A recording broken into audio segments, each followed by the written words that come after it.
일곱 번째 말씀은 오늘 금요일인데요.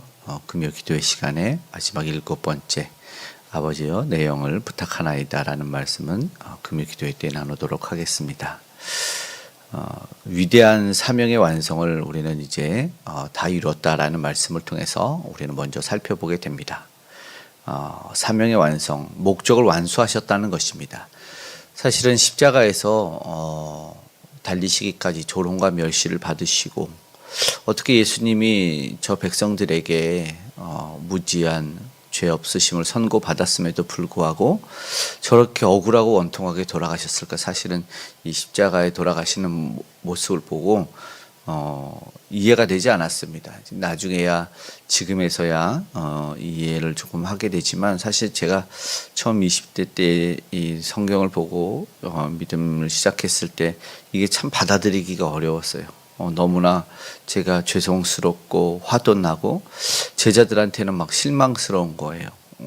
막 죽겠다고 말했던 베드로는 부인을 하고 받아들이기가 쉽지 않았고, 그런데 제가 부인하고 제가 인정하지 않는다고 해서 달라지는 건 없고, 내가 안 된다, 만약에 나 같이 죽겠다 그런 말을 하도 사실은 베드로가 들었던 사탄아 물러가라라는 말밖에 들을 수 없다는 것은 오늘 본문의 말씀처럼 주님이 이것이 이루기 위한 것이 주님의 사명이었기 때문이라는 것이죠.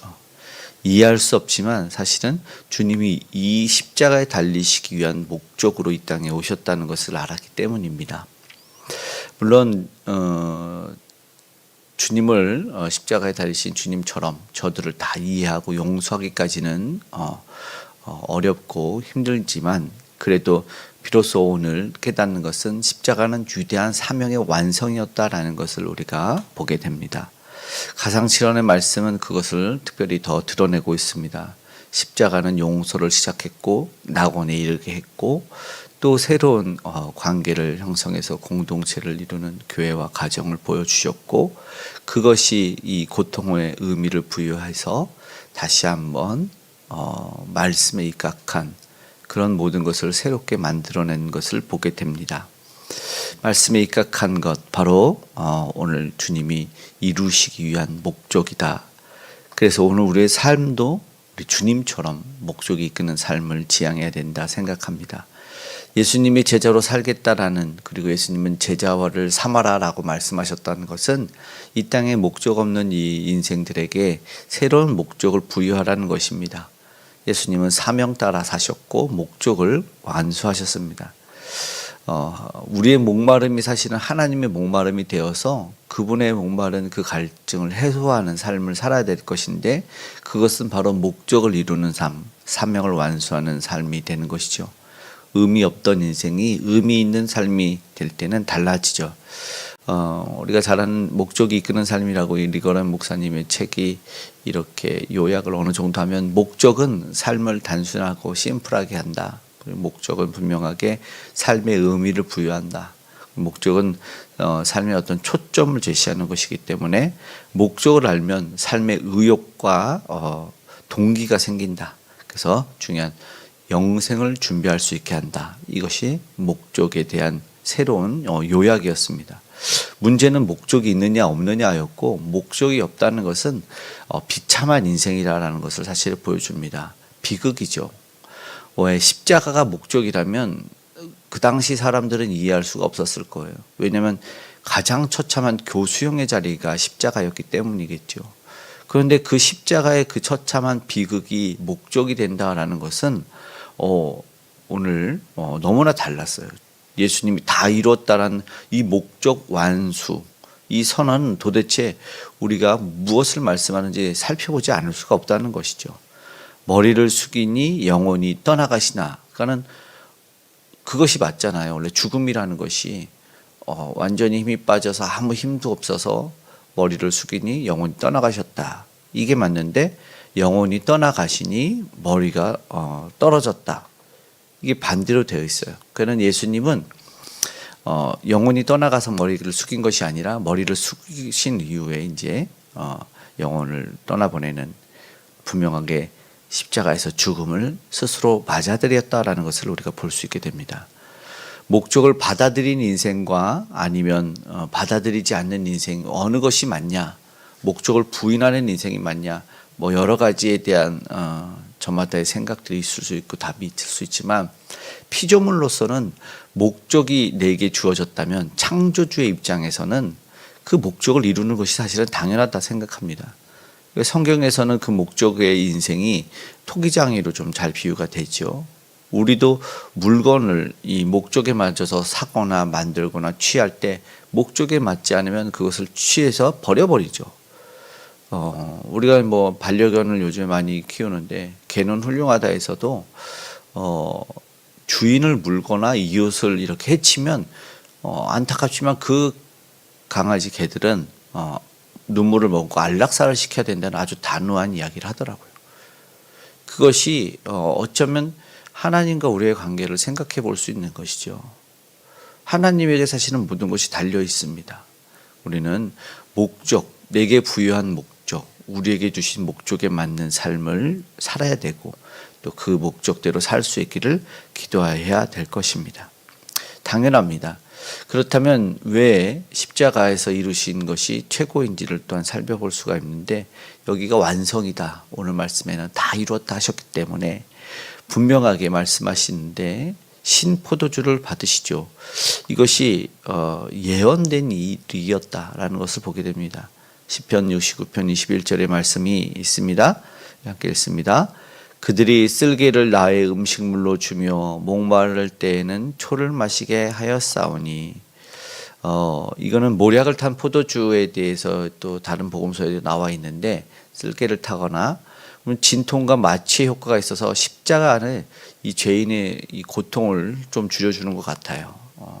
그런데 예수님이 사실은 이걸 거부하셨죠. 왜냐하면 예수님은 모략탄 것을 거부하시면서 그 순간 인생의 모든 고통을 그대로 다 받으시기를 원하셨기 때문에 그렇습니다. 고통을 완화해서 우회해서가 아니라 그걸 짊어지셨던 것은 우리의 온전한 죄사함 때문이었다는 것이죠. 그리고 앞선 5번째 말씀은 목마르다라는 말씀이었잖아요. 그러니까 목마르다라는 말씀을 들은 이 곁에 서 있던 로마 병정들이, 로마 군인들이 목마르다 해서 물을 조금 적셔서 입에를 대주는 그것은 다 특별한 것이 아니라 어떤 동정과 연민의 행위였는데 그조차도 받아들이지 않는 예수님이 이 십자가상에서의 단호한 모습을 사실 우리는 생각해 볼 수 있게 되는 것이죠. 거부하시죠.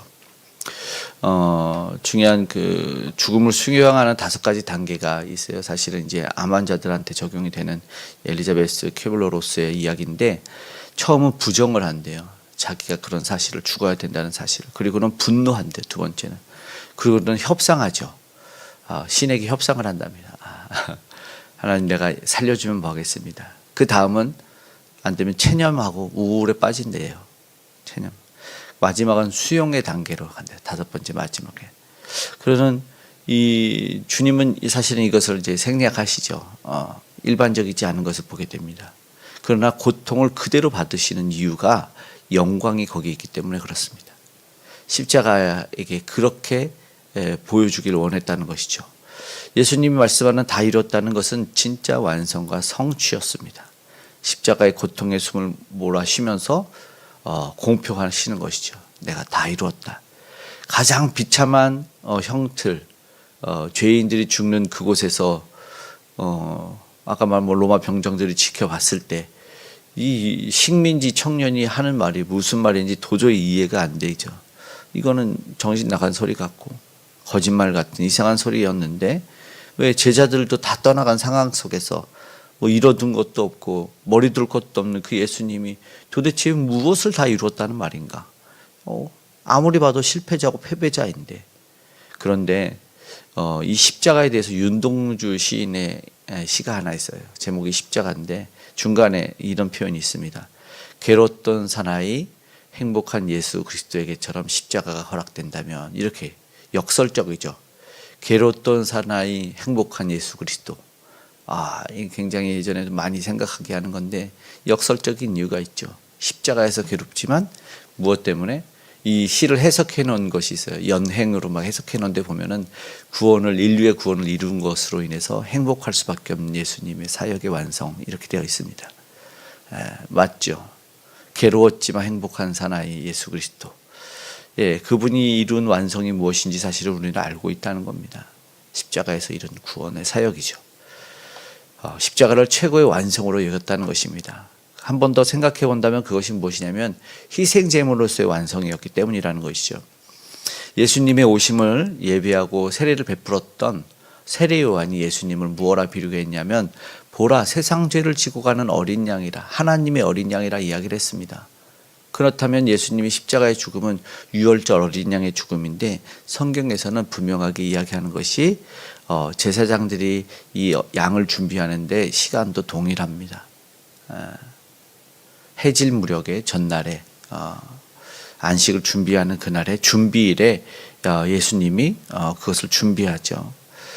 이튿날 요한이 자기에게 나오심을 보고 이르되 보라 세상 제거하는 하나님의 어린 양이로다 이렇게 말씀했고 말씀대로 출애굽기의 이 예언이 그대로 예수님에게 이어져서 유월절 전에 성전에서 양을 준비한 그 시간이 동일하게 이어졌고 제6시라고 말했던 시간, 그리고 출애굽기는 뼈를 꺾지 않아야 된다라는 것은 그 제물 또한 흠없는 제물이어야 되는데 이게 굉장히 독특하죠. 원칙적으로는 십자가에 달린 죄인들은 그 다리 무릎을 큰 망치로 다 내려쳐서 꺾어버립니다. 그러면 십자가의 마지막까지 딱 달려있다가 그 순간 바로 죽음을 맞이하는 건데 예수님은 이미 죽으셨기 때문에 뼈를 꺾지 않는 채로 십자가의 이 처형이 끝이 납니다. 흠없는 제물이 되어주죠. 이것은 그들은 이해할 수 없지만 유월절 어린 양으로서의 흠없는 제물, 뼈를 꺾지 않는 것이 이어지는 것이죠. 그리고 또 뿐만 아니라 빌라도나 헤롯 대왕에게 나는 저의 죄를 찾지 못했다는 무죄 선언을 3번씩 받아요. 정말 흠이 없으신 분이라는 것이 맞죠. 증명이 돼요. 그런데 제물에 대해서 그곳에서 돌아가셨다는 것을 보면은 정말 하나님이 기뻐하는 향기로운 제물이 됐고 목적을 완수하셨다는 것을 보게 됩니다. 그러면 이것이 무엇이냐면 다 이루심은 사랑의 완성이라는 것입니다. 하나님이 이 땅에 우리 인생들에게 보여주신 것이었죠. 요한복음 13장 1절에는 이렇게 말씀이 있어요. 유월절 전에 예수께서 자기가 세상을 떠나 아버지께로 돌아가실 때가 이른 줄 아시고 세상에 있는 자기 사람들을 사랑하실 때 끝까지 사랑하시니라 이렇게 말씀합니다. 그리고 예수님이 하신 행위는 우리가 아는 이 수족식, 발을 씻겨주는 행위였습니다. 사랑받는다는 것을 그들에게 확실히 보여주셨어요. 그리고 실천하셨습니다. 그리고 오늘 십자가에서 그것을 완성하셨습니다. 마지막을 장식하셨습니다. 물론 이 바울은 골로새에서 이런 말씀을 합니다. 골로새 교회에 나는 이제 너희를 위하여 받는 괴로움을 기뻐하고 그리스도의 남은 고난을 그의 몸된 교회를 위하여 내 육체에 채우노라. 그리스도의 고난이 뭐가 조금 남았을까라는 것은 그가 완성해버렸기 때문에 그 골로새 교회가 잠시 나태하거나 좀 게으를 수 있는 것에 빠질 것을 염려한 나머지 십자가는 족함없는 완성이다라는 것을 이야기하고 그들이 십자가를 방패 삼아 사명을 감당을 늦추지 않기 위함이라는 것이죠. 중요한 것은 뭐냐면 그 완성된 은혜의 삶에 합당한 삶을 살아야 된다는 겁니다. 오늘도 우리가 십자가를 바라보면서 그분이 완성해 놓은 그분이 온전히 성취하신 것을 우리도 함께 살아내야 된다는 것이죠. 주님의 다 이루셨다라는 말씀은 우리에게 주어진 십자가를 생각하고 우리의 삶을 출발하는 출발점이 됩니다. 희망을 주셨다는 것이죠. 아예 처음부터 불가능이 아니라 처음부터 가능하고 완성이다라는 것을 통해서 우리의 희망의 메시지를 주신 거예요. 오늘 우리는 새로운 사명을 발견하게 돼야 됩니다. 그 사랑을 받은 자로서 하나님의 사랑을 온전히 이루신 그 사명 완성을 예수님이 하셨기 때문에 오늘 우리의 삶이 달라질 수밖에 없는 것이죠. 십자가에서 이루었구나.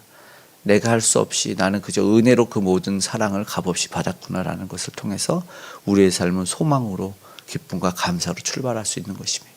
오늘 그렇게 감사로 또 다른 사명의 출발이 십자가가 되기를 기도할 수 있는 저와 여러분이 되기를 소망합니다. 아멘. 기도하겠습니다. 사랑의 아버지 하나님 고맙고 감사합니다. 온전히 이루신 주님의 십자가 사역을 우리가 바라보며 우리에게도 주어진 십자가를 바라보길 원합니다. 십자가를 지고 따라오라 하셨던 주님의 말씀과 명령을 따라 오늘도 온전히 이루신 주님의 구원 사역에 동참하고 이 땅 이 세상 가운데 맡겨진 아버지 하나님 그 삶을 살아낼 수 있는 우리가 되게 도와주시옵소서. 그 사랑에 응답하는 자가 되기 원하며 그 십자가에 반응하는 우리가 되기를 원하오니 도와주시옵고, 아직도 그 놀라운 은혜의 구원의 십자가를 모르는 이들에게 이 귀한 생명의 복음을 전하는 복음 전도자들과 선교사님들에게 함께 하심에 은혜와 능력이 나타나게 하셔서 세상에 저들이 거머쥔 이루고자 했던 그 모든 무력과 그들이 가진 힘이 권력이 다 떠나가고 내려놓아질 수 있도록 이제 기근이 전쟁이 테러가 멈추는 이 역사가 이 세상 가운데 일어나게 하여 주시옵소서. 자신들이 최고가 되고 신이 되려는 모든 이들이 떠나가기를 원하옵고, 특별히 북녘의 그 우상 모두가 떠나기를 원하오니 아름다운 복음의 통일로 아버지 주의 통치가 이 땅에 더욱더 더 끝까지 펼쳐질 수 있도록 도와주시옵소서. 오늘 주의 사랑하는 백성들과 동행하시고 그 십자가의 의미를 알고 깨닫게 하여 주심에 하나님 은혜가 아버지 그 삶에 넘쳐나게 하여 주시고, 그래서 더 건강함을 있게 하시고 더 강건함을 있고 힘든고 외로웠던 이들은 위로와 평안을 얻게 주님 도와주시옵소서. 모든 기도에 응답하시고 새 힘을 더하여 주시길 원합니다. 주여 함께하여 주셔서 무엇보다 귀한 다음 세대 아버지 복되고 은혜롭게 잘 자라고 성장할 수 있도록 십자가의 복음이 저들의 삶에도 들어갈 수 있도록 역사하여 주시옵소서. 오늘 우리의 삶과 동행하시고 가정과 기업의 안전으로 지켜 보호해 주시기를 하나님의 기쁨이 넘치는 평안이 넘치는 그 모든 우리의 믿음의 삶의 아버지 초소에 임하여 주시기를 간절히 소망하오니 도와주시옵소서. 오늘 우리의 모든 기도에 간구에 응답하신 하나님께 감사드리며 고마우신 예수님의 이름으로 기도드리옵나이다. 아멘.